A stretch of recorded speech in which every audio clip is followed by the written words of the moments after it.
Hello guys, you all are welcome on पढ़ाई का platform channel and this is Sonia.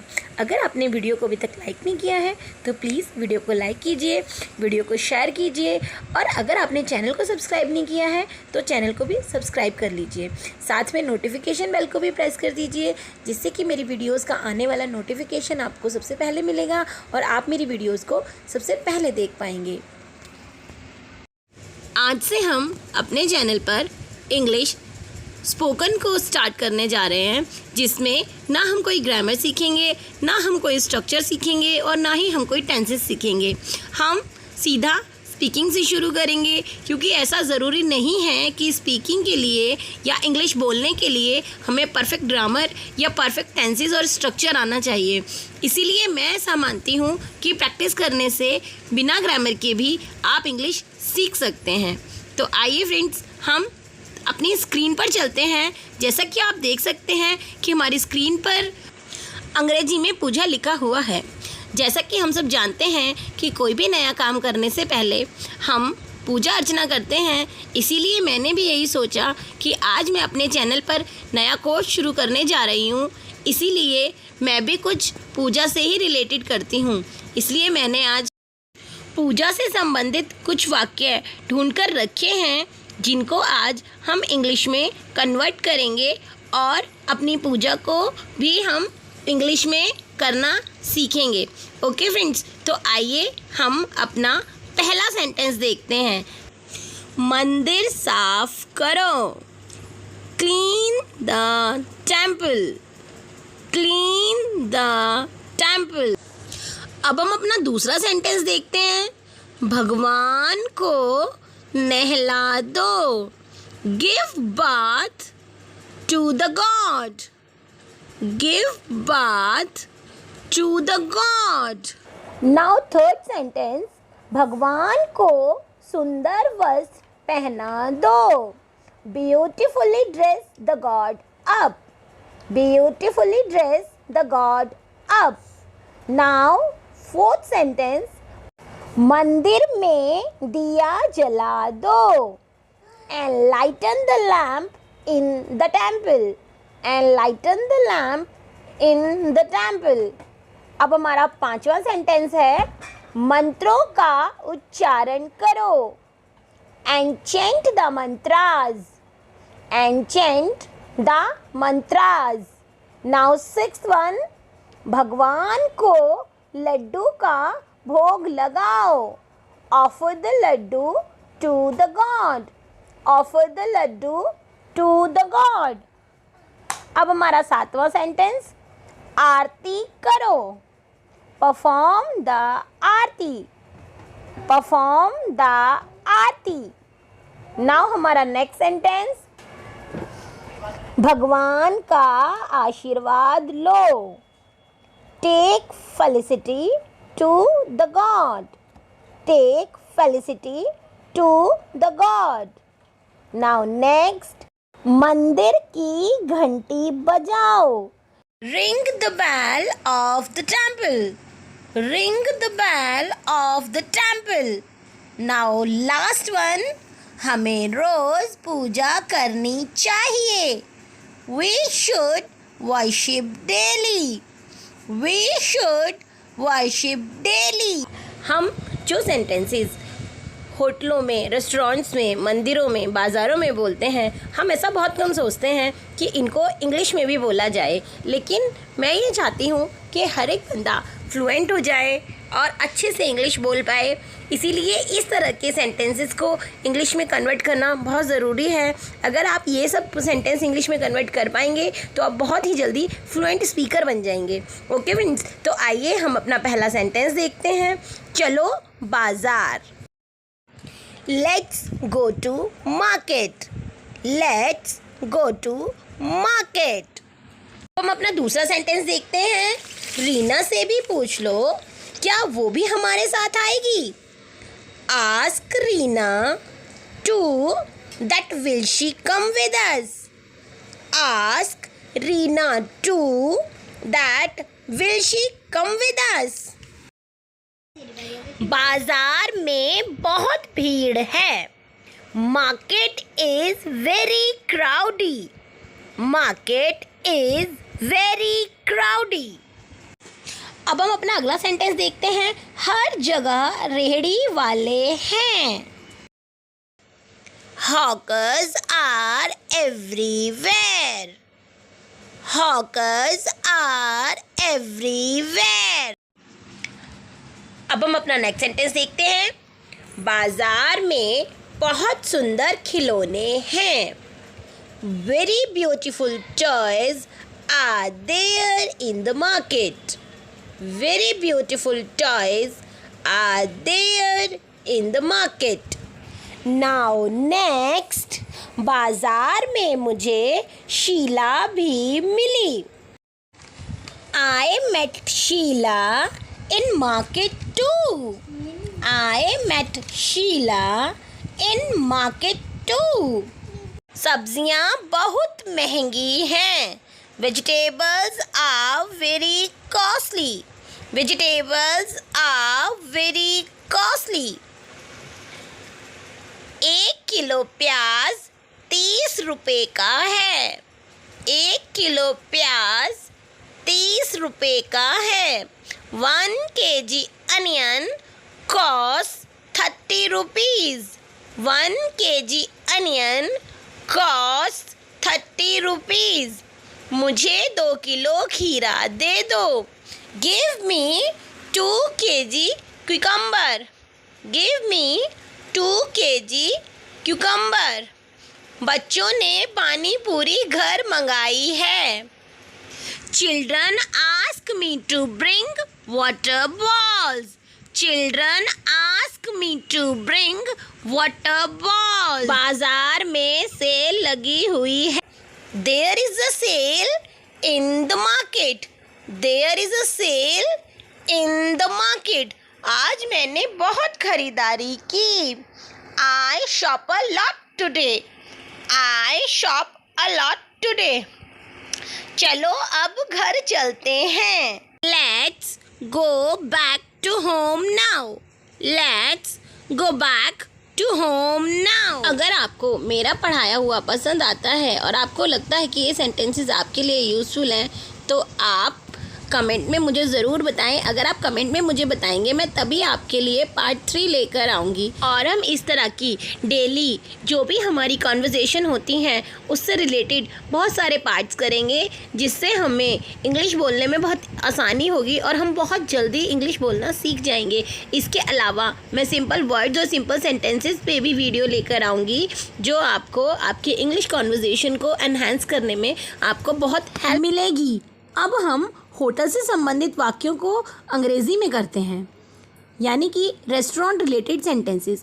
जो हमारे सेंटेंसेस रेस्टोरेंट से रिलेटेड होते हैं, मतलब जब हम होटल में कहीं खाना खाने जाते हैं अपनी फैमिली के साथ या अपने फ्रेंड्स के साथ, तो वहाँ पर भी हम कुछ सेंटेंसेस बोलते हैं कि हमारा ऑर्डर ले लो, हमें ये दे दो, हमें ये खाना है, या हम वेटर को टिप देते हैं, या हमें होटल अच्छा लगा। तो इस तरह के सेंटेंसेस को भी हम इस वीडियो में कन्वर्ट करेंगे इंग्लिश में, ट्रांसलेट करेंगे हिंदी के सेंटेंसेस को इंग्लिश में, जिससे कि हम कभी होटल वगैरह में भी जाएं खाना खाने या अपने फ्रेंड के साथ तो हम वहाँ पर भी एक इम्प्रेसिव इंग्लिश बोल सके।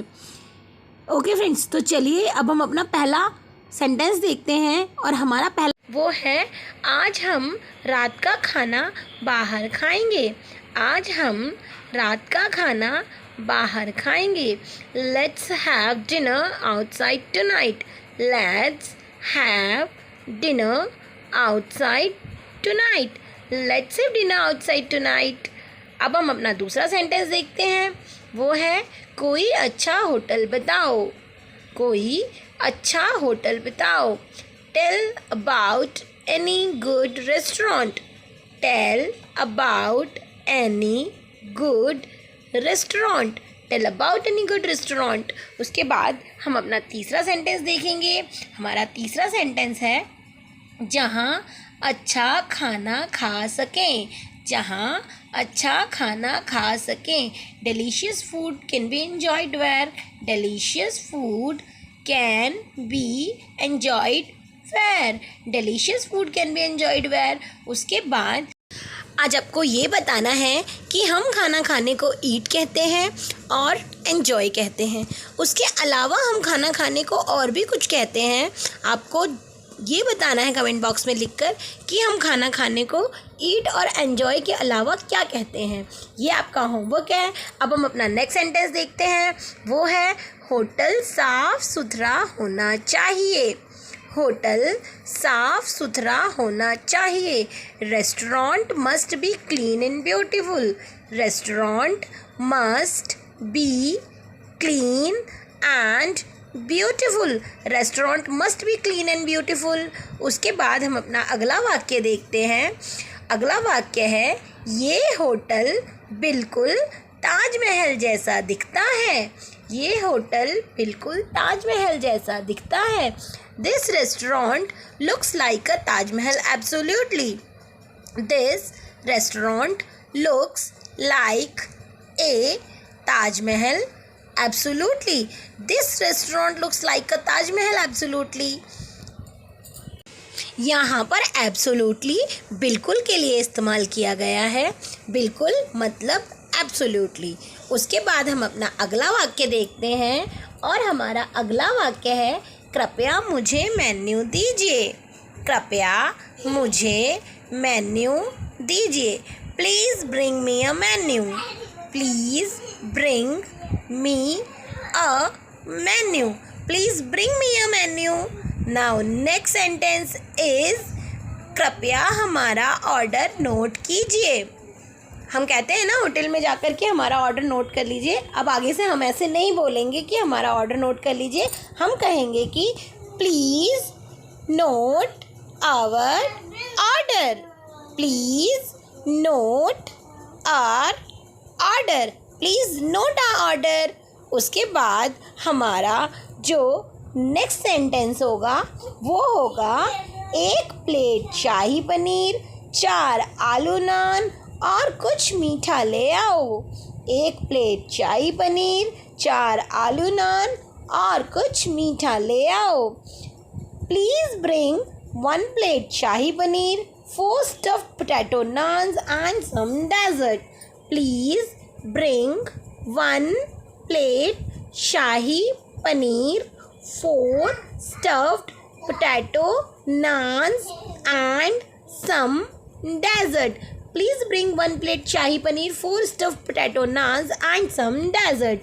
उसके बाद हमारा अगला वाक्य होगा कि हमने बहुत ही स्वादिष्ट खाना खाया।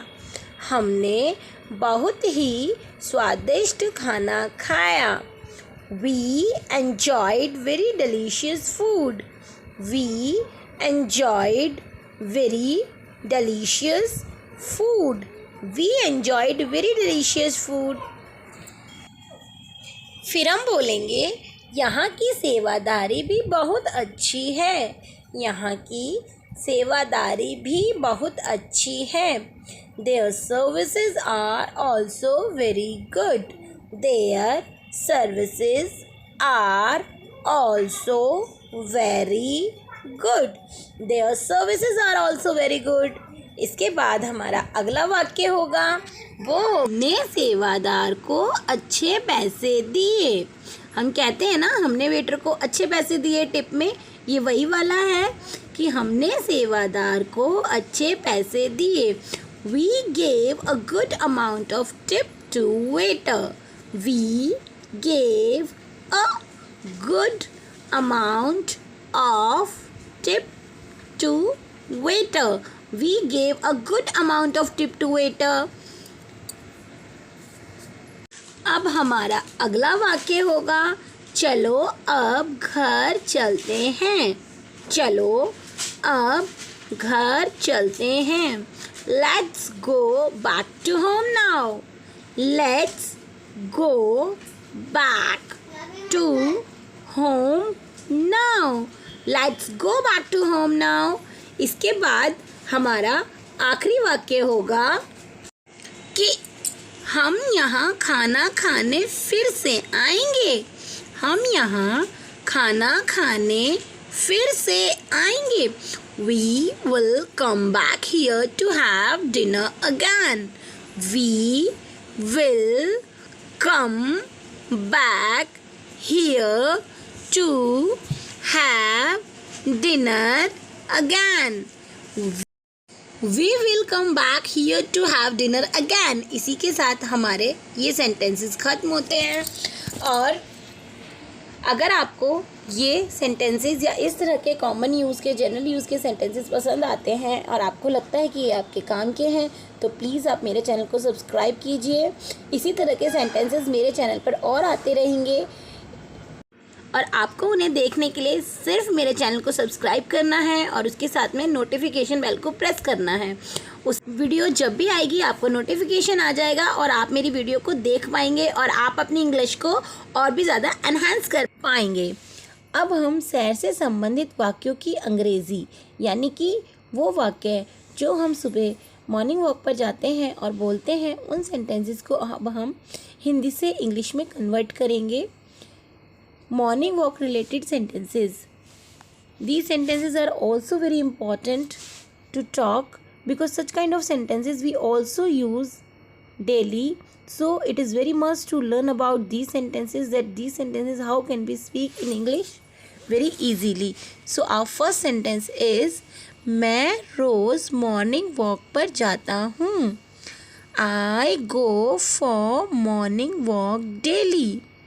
I go for morning walk daily.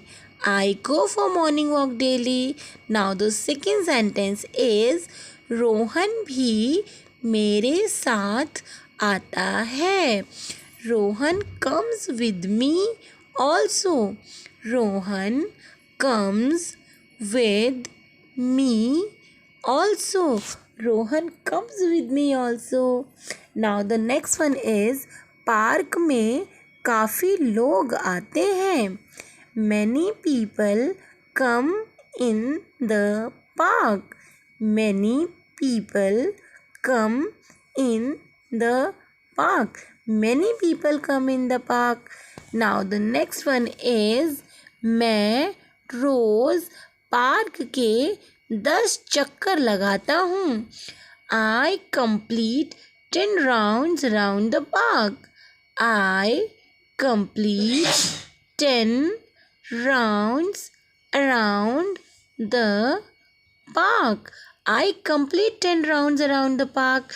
Now the next one is उसके बाद थोड़ी देर मैं योगा करता हूँ.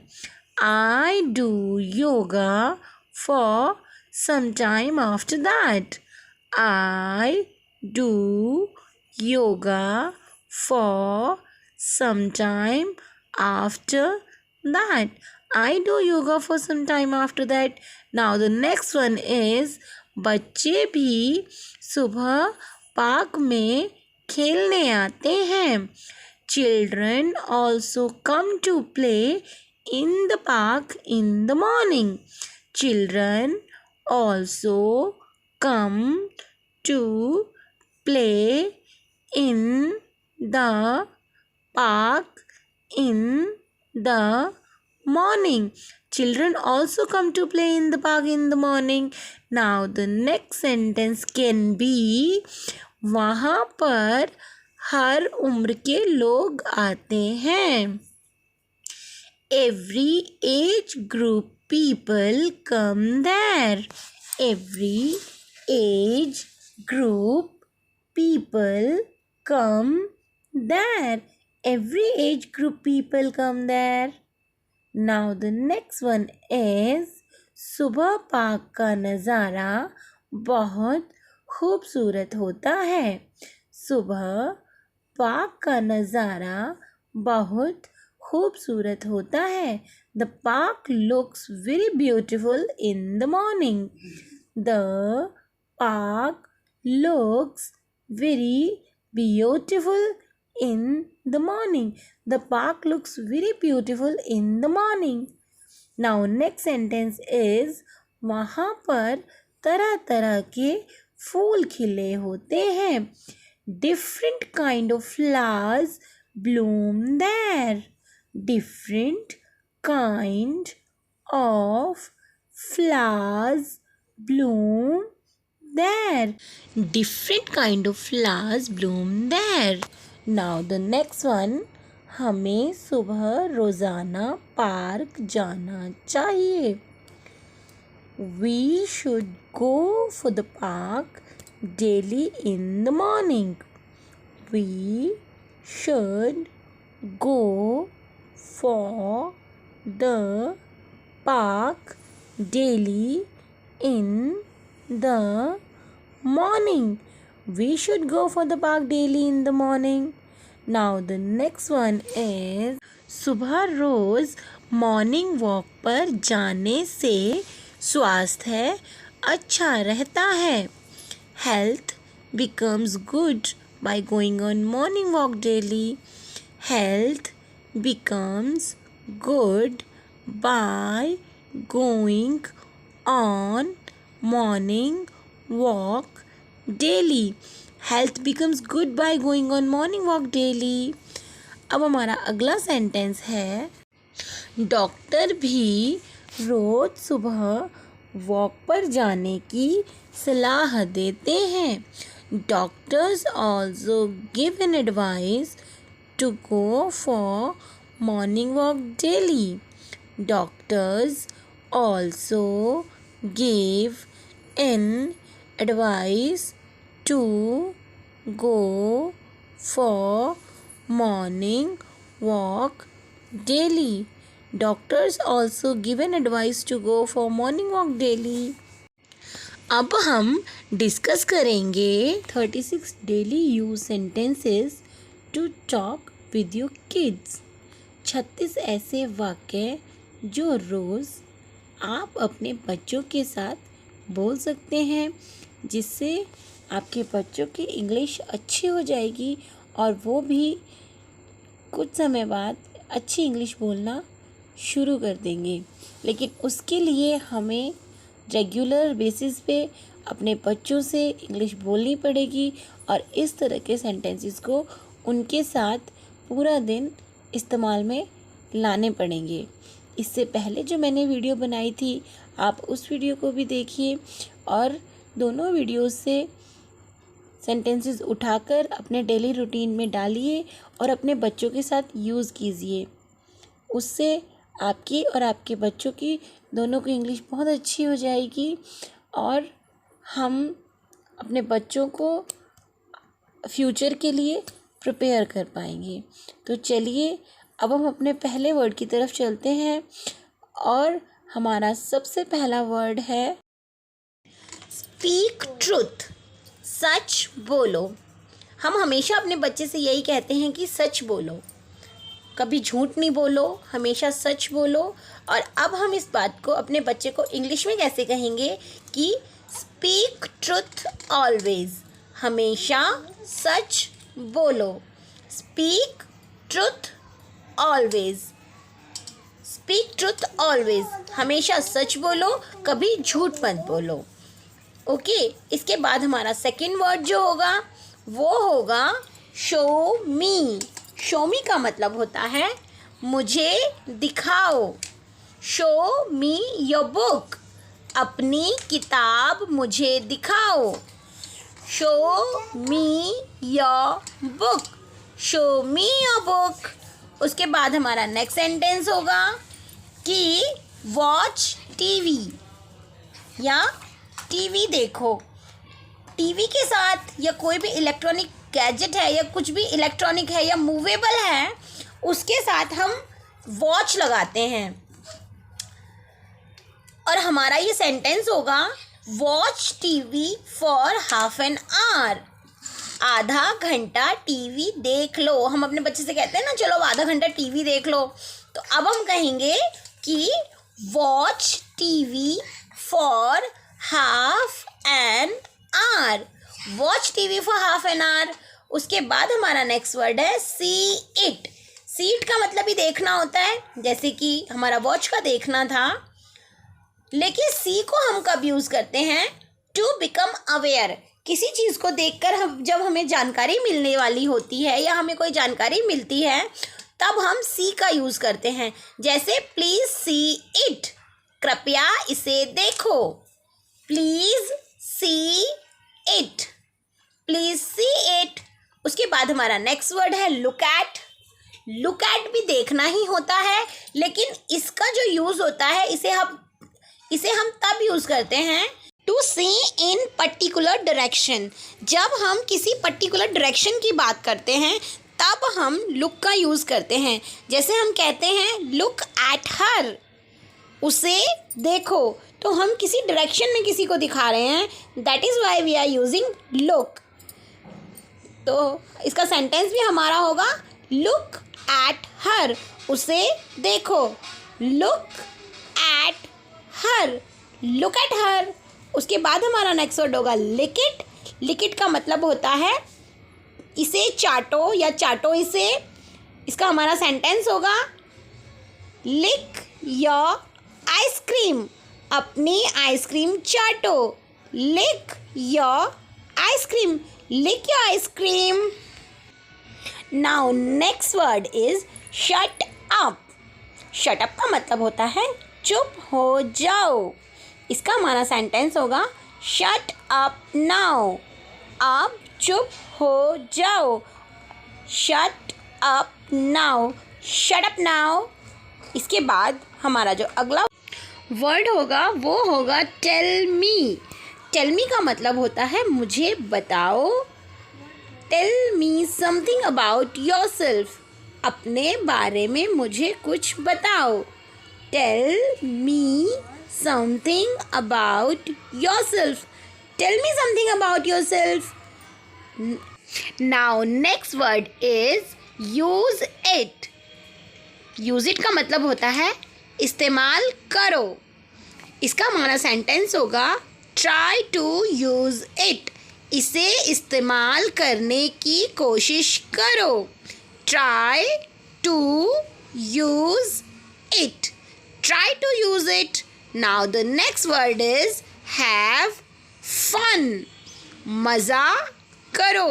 अक्सर हम इस वर्ड का यूज़ करते हैं ना जब हम मस्ती के मूड में होते हैं, बच्चे भी मस्ती के मूड में होते हैं, तो हम कहते हैं जस्ट हैव फन या लेट्स हैव फन। तो इसका हमारा सेंटेंस होगा इंग्लिश में have fun in water park, water park में मज़ा करो। Have fun in water park, have fun in water park. Now the next word is don't jump, कूदो मत। अपने बच्चे से हम कहते हैं ना कूदो मत या ये मत करो वो मत करो, तो उसके साथ हम डोंट लगाते हैं। Don't jump, don't jump from there, वहाँ से मत कूदो। Don't jump from there, don't jump from there. Now the next word is please dance, कृपया नाचो। कई बार कुछ फंक्शन पार्टीज़ होती हैं तो हम अपने बच्चे से कह देते हैं कि डांस करो, आप भी डांस करो, तो हम उसको कहेंगे कि please dance on this song, इस गाने पर नाचो। Please dance on this song, please dance on this song. Now the next word is go there. इसका मतलब होता है उधर जाओ। हमारा सेंटेंस होगा go there inside the room, कमरे के अंदर जाओ। Go there inside the room, go there inside the room. Now the next word is come here. Come here का मतलब होता है इधर आओ। हम बहुत बार अपने बच्चे से बोलते हैं इधर आओ उधर जाओ, तो कम हियर का मतलब होता है इधर आओ। इसका हमारा सेंटेंस होगा कम हियर टू मी, मेरे पास आओ। Come here to me, come here to me. अब हमारा अगला वर्ड होगा पिक इट, इसे उठाओ। इसका हमारा सेंटेंस होगा pick it and keep on table, उठाओ और मेज पर रख दो। Pick it and keep on table, pick it and keep on table, pick it and keep on table. Now हमारा नेक्स्ट वर्ड जो होगा, जो हम बच्चों से यूज़ करते हैं, वो होगा यू नो। यू नो का मतलब होता है तुम्हें पता है या तुम जानते हो।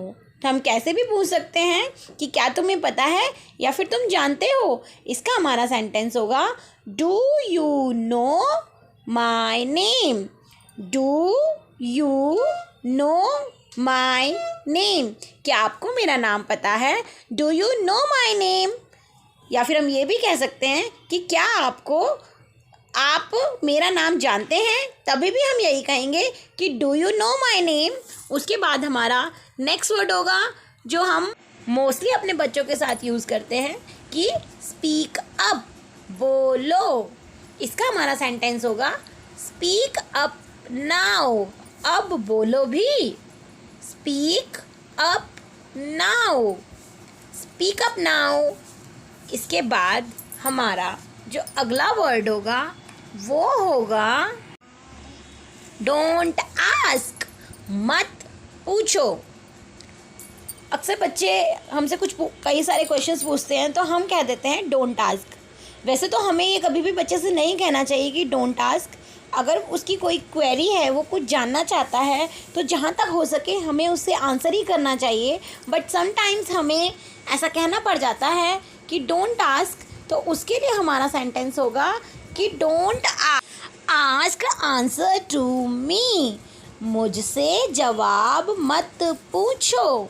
Don't ask answer to me. Don't ask answer to me. Then हमारा वर्ड होगा स्पीक स्लोली, थोड़ा धीरे बोलो। इसका हमारा सेंटेंस होगा you should speak slowly always.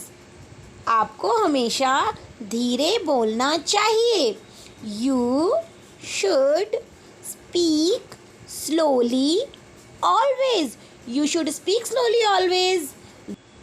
फिर हमारा अगला वर्ड हो सकता है स्पीक सॉफ्टली, थोड़ा प्यार से बोलो।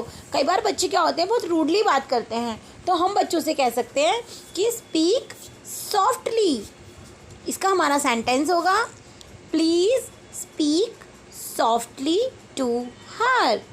कृपया उससे थोड़ा प्यार से बोलो। कई बार होता है बच्चों में लड़ाई हो जाती है, वो अपनी बहन से या भाई से रूडली बोलता है, तो तब हम कह सकते हैं कि please speak softly to her. Please speak softly to her. अब हमारा नेक्स्ट वर्ड होगा कीप क्वाइट। कीप क्वाइट का मतलब होता है चुप रहो। हमारा सेंटेंस होगा यू प्लीज़ कीप क्वाइट। कई बार बच्चे होते हैं कुछ इस तरह के मैटर्स में बोलते हैं जहां हम चाहते हैं कि बच्चे ना बोलें, तो वहां हम बच्चे से कहेंगे कृपया आप चुप रहो। You please keep quiet. You please keep quiet. उसके बाद हमारा नेक्स्ट वर्ड होगा कि डोंट शाउट, यानी कि चिल्लाओ मत। You should not shout on her. आपको उस पर चिल्लाना नहीं चाहिए। You should not shout on her. You should not shout on her. उसके बाद हमारा नेक्स्ट वर्ड हो सकता है डू सो। डू सो का मतलब होता है ऐसा करो। कई बार बहुत सारी चीज़ें होती हैं, हम अपने बच्चों से कहते हैं कि ऐसा करो, ऐसा मत करो, तो हम ये कह सकते हैं कि ऐसा करो। उसका हमारा सेंटेंस होगा do so as your sister doing. ऐसा ही करो जैसा आपकी बहन कर रही है। Do so as your sister doing. Do so as your sister doing. उसके बाद हमारा नेक्स्ट वर्ड हो सकता है स्टडी हियर। यहाँ पढ़ाई करो। इसका हमारा सेंटेंस होगा स्टडी हियर विद बुक्स, कि आप यहाँ अपनी किताबों से पढ़ाई करो। Study here with books. Study here with books. उसके बाद हमारा नेक्स्ट सेंटेंस हो सकता है कि हैव फूड, खाना खा लो। इसका हमारा जो सेंटेंस होगा वो होगा लेट्स हैव फूड नाउ। इसका मतलब होगा कि चलो अब खाना खाते हैं। Let's have food now. Let's have food now. Then our next word can be have water. पानी ले लो, या फिर हम कई बार कहते हैं कि पानी पी लो। तो इसका हमारा सेंटेंस होगा have your hot water. अपना गर्म पानी ले लो। have your hot water. Have your hot water. Then our next word can be eat slowly. धीरे खाओ। कई बार बच्चे को खेलने की जल्दी होती है, वो इधर उधर जाने की उसको जल्दी होती है, तो वो बहुत जल्दी जल्दी उल्टा सीधा खाना खाता है। तो उस टाइम हम उसको कह सकते हैं कि ईट स्लोली। हमारा इसका सेंटेंस होगा ईट योर फूड स्लोली। अपना खाना धीरे खाओ। Eat your food slowly. Eat your food slowly. इसके बाद हमारा नेक्स्ट वर्ड हो सकता है जो हम बच्चों से नॉर्मली यूज़ करते हैं कि ट्राई अगैन। दोबारा कोशिश करो। इसका हमारा सेंटेंस होगा try again to win this. इसे जीतने की दोबारा कोशिश करो। Try again to win this. Try again to win this. उसके बाद हमारा नेक्स्ट वर्ड होगा च्यू वेल। ये वर्ड हम बहुत यूज़ करते हैं कि च्यू वेल, अच्छे से चबाओ। इसका हमारा सेंटेंस होगा च्यू दिस बाइट प्रॉपरली। अपना टुकड़ा अच्छे से चबाओ। यानी कि जो बाइट बच्चे के मुंह में है, हम उसके लिए बोल रहे हैं कि इस बाइट को अच्छे से चबाओ। Chew this bite properly. Chew this bite properly. Our next word can be stop talking. जब बच्चे बहुत ज़्यादा बातें करते हैं तो हम कहेंगे कि stop talking. करना बंद करो। You should stop talking. आपको बातें करनी बंद कर देनी चाहिए। You should stop talking. You should stop talking. Now our next word can be go straight. सीधे चलो, या फिर आप ऐसे कह सकते हैं कि आगे चलो। इसका हमारा सेंटेंस होगा don't see here and there, go straight. इधर उधर मत देखो, सीधा चलो। Don't see here and there, go straight. Don't see here and there, go straight. इसके बाद हमारा जो नेक्स्ट वर्ड होगा वो होगा डोंट गो। डोंट गो का मतलब होता है मत जाओ। Don't go there, it can be dangerous. वहाँ मत जाओ, ये खतरनाक हो सकता है। Don't go there, it can be dangerous. Don't go there, it can be dangerous. इसके बाद हमारा अगला वर्ड होगा वो होगा गेट अप और वेकअप। गेट अप और वेकअप दोनों ही उठने के लिए यूज़ होते हैं। इसके लिए हमारा सेंटेंस होगा get up early in the morning. और आप कह सकते हैं कि वेकअप इन द मॉर्निंग, सुबह जल्दी उठा करो। Get up early in the morning. Get up early in the morning. Wake up in the morning. Get up early in the morning. Wake up in the morning. उसके बाद हमारा next word होगा clean up. Clean up का मतलब होता है साफ़ करो। इसका हमारा सेंटेंस होगा could you clean up your table. क्या आप अपना मेज साफ़ कर दोगे। Could you clean up your table. Could you clean up your table. इसके बाद हमारा नेक्स्ट वर्ड हो सकता है कि वॉक अहेड। वॉक अहेड का मतलब होता है आगे चलो। और वॉक अहेड का हमारा सेंटेंस होगा would you like to walk ahead. Would you like to walk ahead? क्या आप आगे चलना पसंद करोगे? Would you like to walk ahead? इसके बाद हमारा नेक्स्ट सेंटेंस हम अपने बच्चों से कह सकते हैं कि इसी के साथ हमारे ये 36 वर्ड्स कंप्लीट होते हैं। ये इस तरह के वर्ड्स हैं जो हम डेली रूटीन में अपने बच्चों के साथ यूज़। हम सभी पेरेंट की शुरुआत एक ही सेंटेंस से होती है, जल्दी उठो। जब भी हम सुबह उठते हैं तो हम अपने बच्चे से पहला वाक्य यही कहते हैं कि जल्दी उठो, क्योंकि बच्चे को स्कूल जाना होता है और बच्चा छोटा होता है, वो अपने आप से नहीं उठ पाता है, इसीलिए उसे हमें उठाना पड़ता है। इसलिए हमारा पहला सेंटेंस हमेशा यही होता है कि जल्दी उठो। लेकिन क्योंकि हम आज से हिंदी बोलना बंद करेंगे अपने बच्चे के साथ और इंग्लिश में कॉन्वर्सेशन स्टार्ट करेंगे, इसीलिए हम अपने बच्चे से जल्दी उठो नहीं कहेंगे। हम आज से अपने बच्चे से कहेंगे कि get up early, get up early, get up early.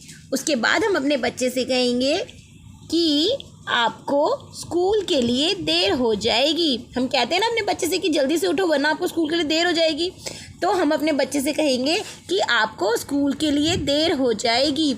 You will get late for your school, you will get late for your school, you will get late for your school. फिर हम अपने बच्चे से कहेंगे कि जाओ और ब्रश करो, go and brush your teeth, go and brush your teeth, go and brush your teeth.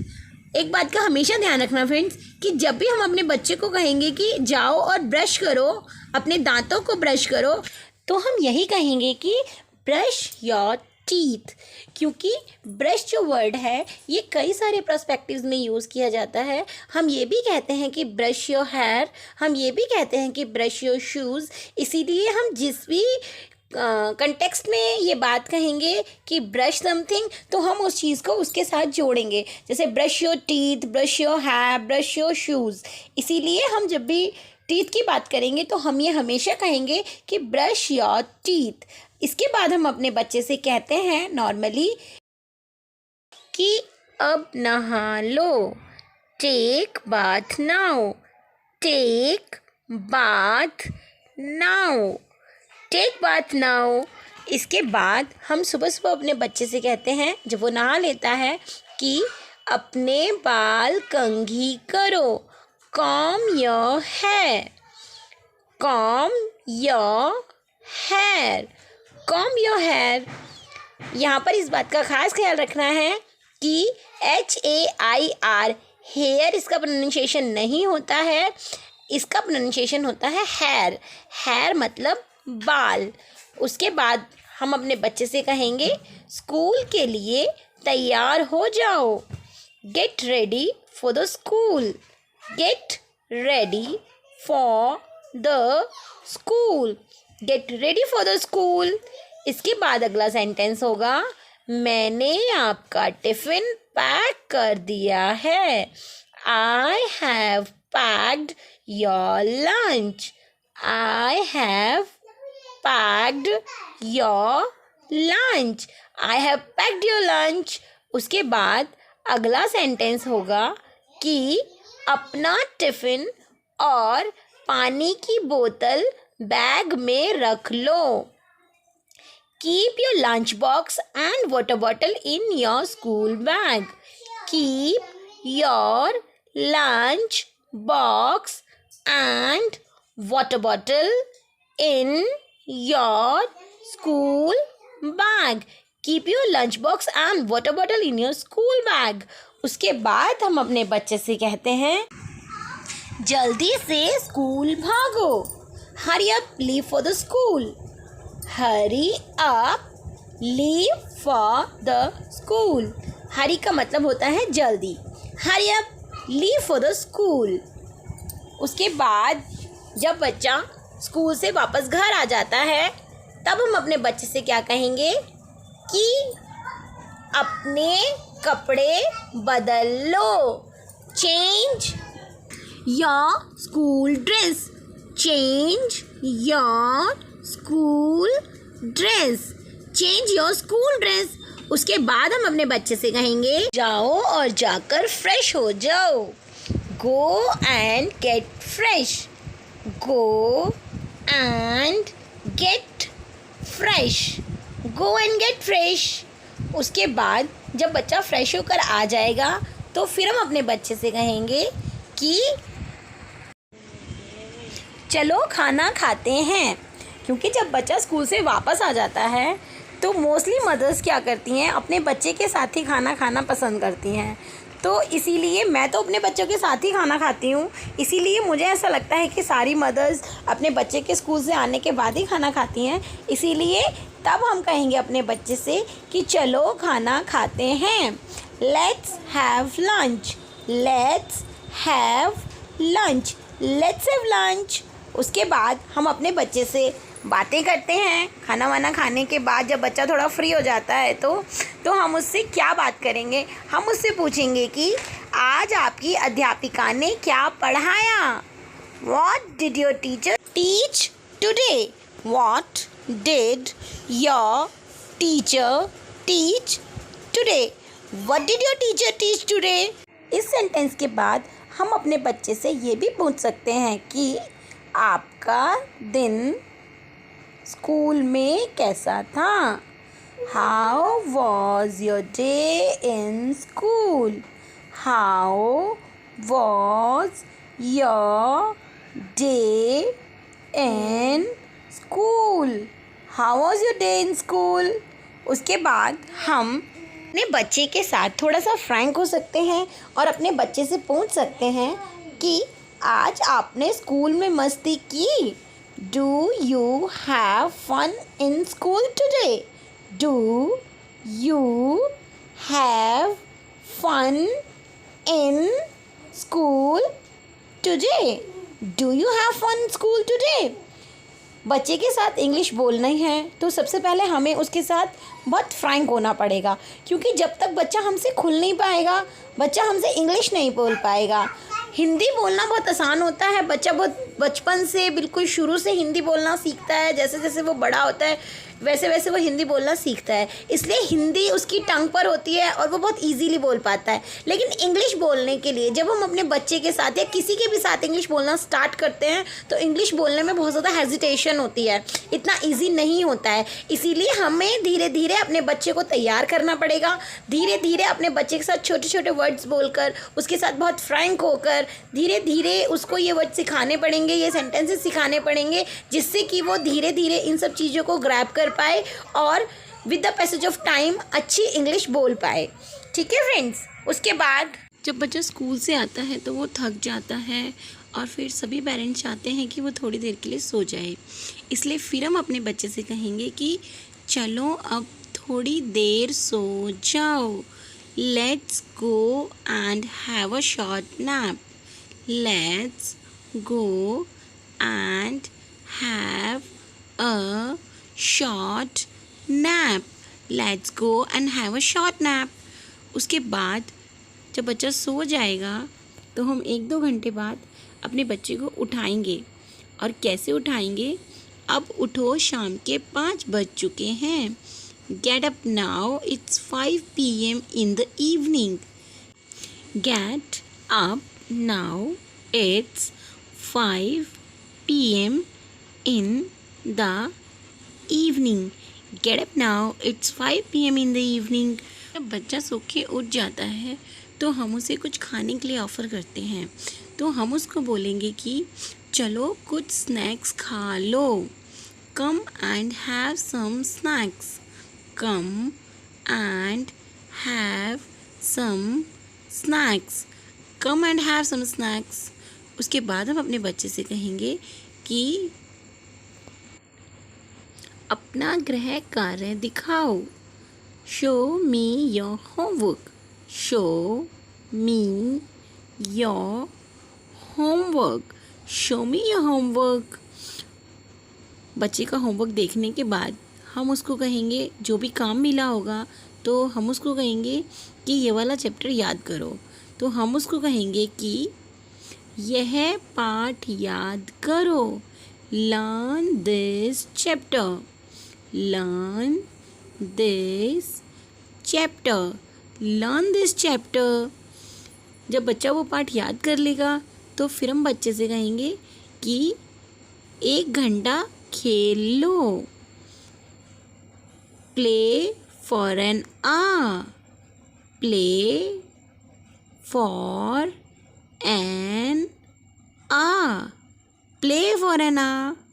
फिर हम बच्चे से कहेंगे, अगर आपका बच्चा ट्यूशन जाता है तो फिर आप अपने बच्चे से कहिए कि ट्यूशन जाओ. Go for tuition. Go for tuition. Go for tuition. उसके बाद बच्चा जब ट्यूशन से घर आता है तो थोड़ा थक जाता है, इसलिए फिर हम अपने बच्चे से कह सकते हैं कि आधा घंटा टीवी देख लो. Watch TV for half an hour. Watch TV for half an hour. Watch TV for half an hour. उसके बाद आप अपने बच्चे से कह सकते हैं कि अपना स्कूल और ट्यूशन का गृह कार्य पूरा करो. Finish school and tuitions homework. Finish school and tuitions homework. Finish school and tuitions homework. उसके बाद हम अपने बच्चे को कह सकते हैं कि रात का खाना खा लो. Have your dinner. Have your dinner. Have your dinner. क्योंकि ट्यूशन के बाद शाम हो चुकी है काफ़ी और नॉर्मली बच्चे को भूख लगाती है, इसीलिए हम उसे डिनर ऑफ़र करेंगे.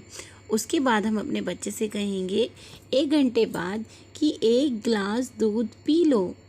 Have a glass of milk. Have a glass of milk. Have a glass of milk.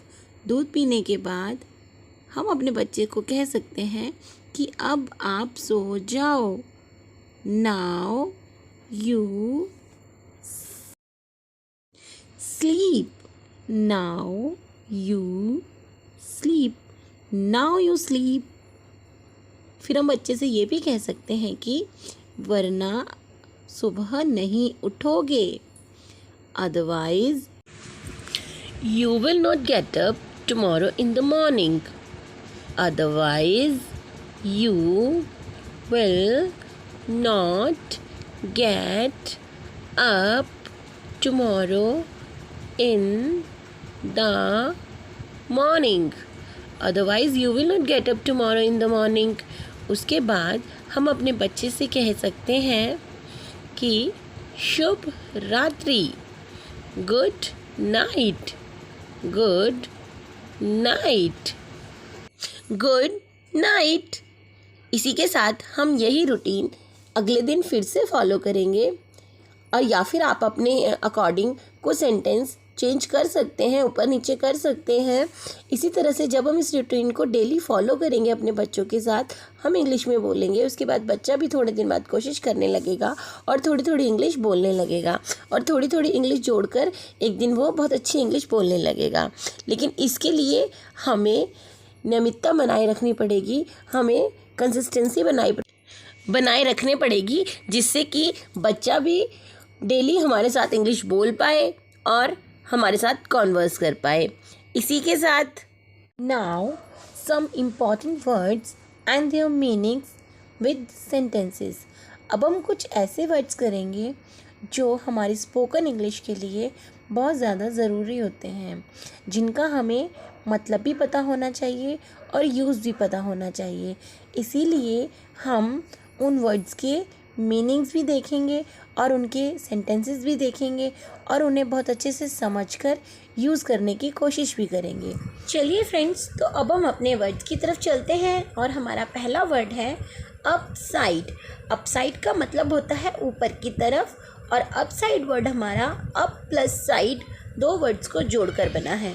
Example, ऊपर की तरफ एक झरना है. There is a fountain upside. There is a fountain up side, there is a fountain upside. अब हमारा next word है down side. Down side का मतलब होता है नीचे की तरफ। डाउन साइड भी हमारा डाउन प्लस साइड दो वर्ड्स को जोड़कर बना है। इसका एग्जाम्पल होगा नीचे की तरफ एक झील है। There is a lake down side, there is a lake down side, there is a lake down side. इसके बाद हमारा अगला वर्ड होगा वो होगा इनसाइड। इनसाइड का मतलब होता है अंदर की तरफ। ये भी हमारा इन प्लस साइड दो वर्ड्स को जोड़कर बना है। इसका एग्जाम्पल है हमारा घर के अंदर एक कमरा है। There is a room inside the house, there is a room inside the house, there is a room inside the house. इसके बाद हमारा नेक्स्ट वर्ड होगा आउटसाइड। आउटसाइड का मतलब होता है बाहर की तरफ। आउटसाइड हमारा आउट प्लस साइड दोनों को जोड़कर बना हुआ है। इसका एग्जाम्पल होगा घर से बाहर मत जाओ, don't go outside the house, don't go outside the house, don't go outside the house. देखिए फ्रेंड्स, अगर हमें अपनी स्पोकन इंग्लिश स्किल्स को एनहांस करना है और बहुत अच्छे से इंग्लिश बोलना सीखना है तो उसके लिए हमें इस तरह के वर्ड्स का यूसेज भी बहुत अच्छे से आना चाहिए, क्योंकि इस तरह के वर्ड्स का यूसेज ही हमारे स्पोकन इंग्लिश को एनहांस करता है, हमारी पर्सनालिटी को एनहांस करता है। और सिर्फ स्पोकन इंग्लिश ही क्यों, आप रिटन इंग्लिश भी देख लीजिए। अगर आप किसी चीज़ की प्रिपरेशन कर रहे हैं या आप 10th में हैं, 12th में हैं, हर एक जगह इंग्लिश में आपको इस तरह के वर्ड्स ज़रूर मिलेंगे, इस तरह के वर्ड्स का यूसेज मिलेगा। अगर आप इस तरह के वर्ड्स के यूसेज को बहुत अच्छे से समझ लेते हैं तो आपके लिए इंग्लिश को समझना, बोलना, लिखना बहुत ईजी हो जाएगा। ओके फ्रेंड्स, चलिए तो अब हम अपना नेक्स्ट वर्ड देखते हैं जो है लेफ़्ट साइड।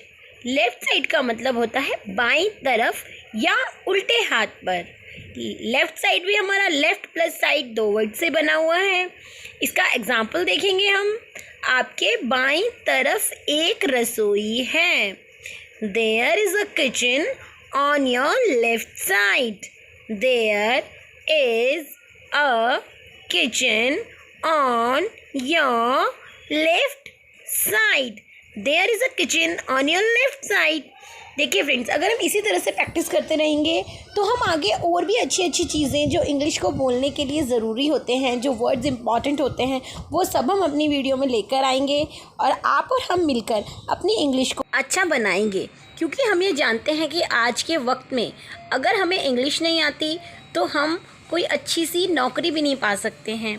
लोग हमें इन्फीरियर समझते हैं और बहुत सारी ऐसी चीज़ें हमें फ़ेस करनी पड़ती हैं जो शायद हमको एक अच्छी इंग्लिश आने की वजह से नहीं फ़ेस करनी पड़ेंगी। इसीलिए फ्रेंड्स, इंग्लिश सीखना आज के टाइम में नेसेसरी है, मैंडेटरी है, बहुत ज़रूरी है।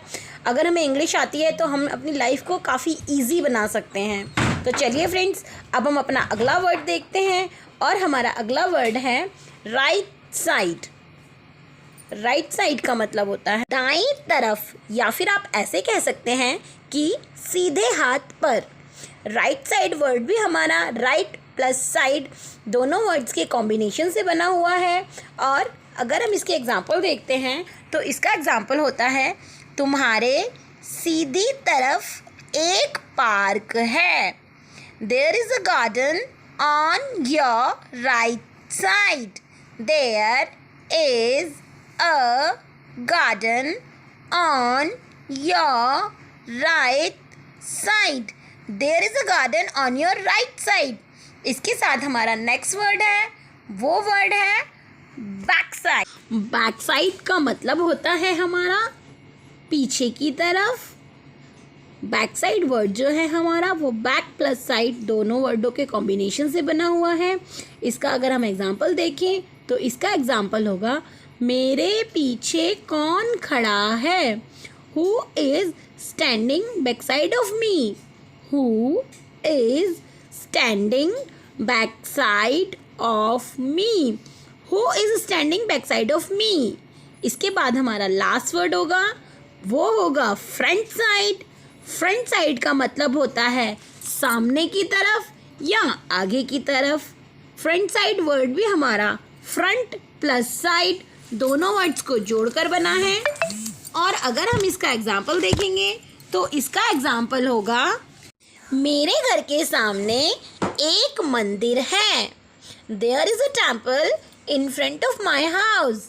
There is a temple in front of my house.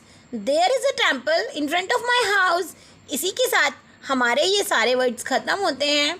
इस वीडियो में हमने इस तरह के ये सारे वर्ड्स कवर कर लिए हैं। बैक साइड, फ्रंट साइड, लगभग सब तरह के ही वर्ड्स ये कवर हो गए हैं। अब हम नेक्स्ट वीडियो किसी और टॉपिक पर लेकर आएंगे। इस वीडियो में मैंने पूरी कोशिश की कि आपको ये सारे वर्ड समझ में आए, आप इनका यूसेज समझें, और हमने बहुत अच्छे से इन वर्ड्स को कंप्लीट किया। आई होप कि आप इसको अगर रिवाइज़ करेंगे, प्रैक्टिस में लेंगे, तो आपको इनका यूज़ करना भी बहुत ईजीली आ जाएगा। ओके फ्रेंड्स, इसी के साथ अगर आपने अभी तक मेरा चैनल लाइक नहीं किया, शेयर नहीं किया, सब्सक्राइब नहीं किया, तो जल्दी से चैनल को सब्सक्राइब कर लीजिए, वीडियो को लाइक कर दीजिए और जितना हो सके उतना वीडियो को शेयर कीजिए, जिससे कि और लोगों के पास भी ये वीडियो जाए और उन लोगों को भी इन वर्ड्स का यूसेज और डिफरेंस पता चल पाए।